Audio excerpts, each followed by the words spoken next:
Preach to the Christian flag, tapos yung Preach to the Bible. Shout out dyan sa mga lumaking beryan. May naalala lang ako. Kasi, naka-beryan. Buhay pa to, naka-beryan, PE uniform to. Yan, foundation uniform. Tapos, naalala ko yung mga, kapag flag ceremony, yung ginagawa namin dati, Preach to the Christian flag, tapos yung Preach to the Bible.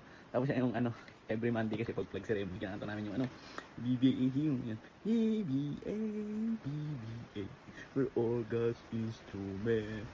I display memories of the past. Oh, ang tagal no. Almost 12 to 30 or 13 years ko yata pag ulit ko to na natugtog. Inaalala ko lang kasi naka BBA nga ulit ako. PE uniform. Ang tagal na rin pala nun. Buti. Nakakatawa lang kasi parang pag naaalala mo, parang bumabalik yung memories mo nung high school, elementary. Nami-miss niya na din ba yung Pledge to the Christian flag, Pledge to the Bible, tsaka BBA?